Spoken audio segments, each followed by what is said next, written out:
Before there was light, before there were stars, before there was earth beneath your feet or breath within your lungs, there was only darkness.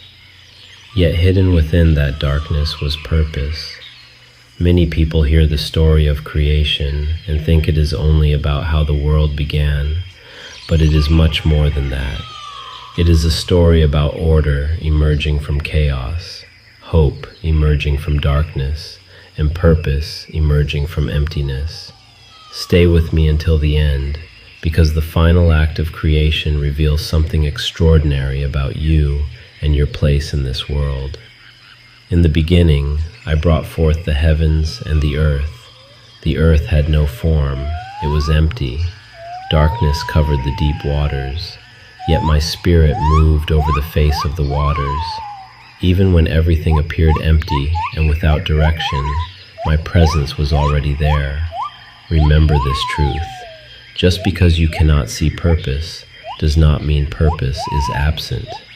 Then I spoke, "Let there be light," and light appeared. The darkness that had covered everything could not resist the power of my word. I separated the light from the darkness. The light became day, and the darkness became night. This was the first day.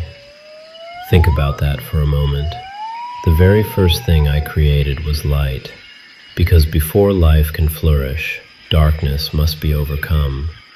And perhaps today there is darkness in your own life, confusion, fear, doubt. But just as light entered the world at my command, light can enter your life when you trust in my guidance. As creation continued, I formed the vast heavens, separating the waters above from the waters below. Order was taking shape. What was once chaos was becoming structure. What was once empty was becoming meaningful. Then I gathered the waters together so that dry land would appear. The seas found their boundaries. The earth took its place, and I saw that it was good. But creation was not finished. I commanded the earth to bring forth grass, plants, and trees, filled with seed and fruit. Suddenly a lifeless world began to bloom with abundance.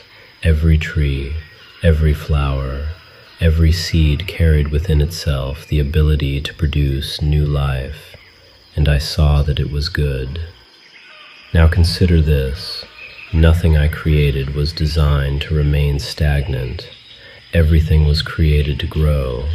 Everything was created to multiply. Everything was created with purpose, and so were you. Then I placed lights in the heavens, the greater light to govern the day, the lesser light to govern the night, and I scattered countless stars across the sky. These lights would mark seasons, days, and years. Even today, when you look at the night sky, you witness a reminder of the order I established from the very beginning. But creation was still unfolding. The waters became filled with living creatures. Great creatures of the sea moved through the depths.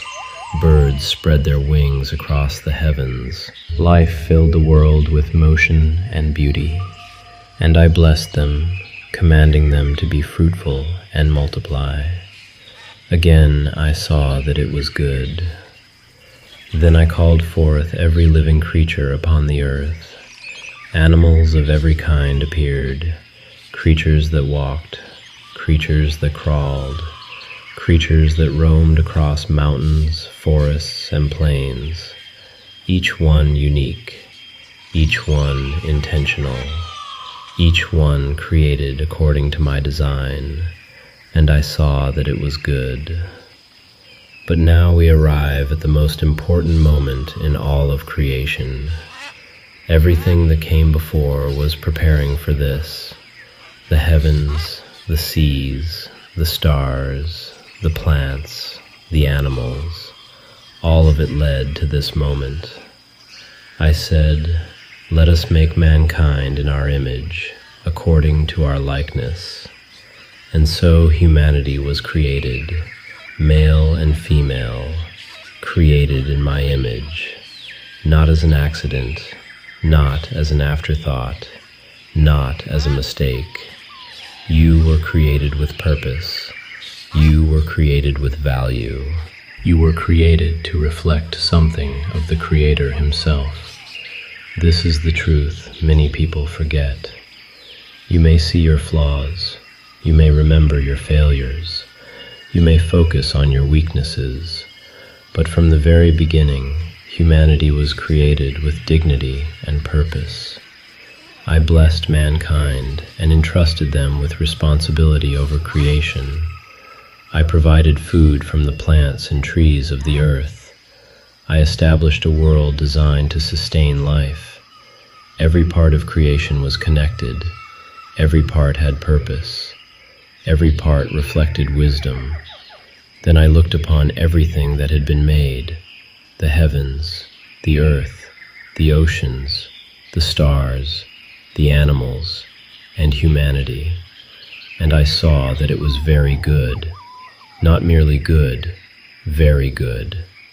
The story of creation is not simply the story of how the world began. It is the story of purpose. It is the story of order overcoming chaos. It is the story of light overcoming darkness. And it is the story of humanity being created with value and meaning. If this message spoke to your heart, subscribe to join this journey through Scripture and ancient wisdom. And now continue with the next chapter, where the story of humanity begins to unfold in ways that will shape the destiny of the entire world. Now that you understand how creation began, discover what happened next in the Garden of Eden and how the choices made there still affect humanity today.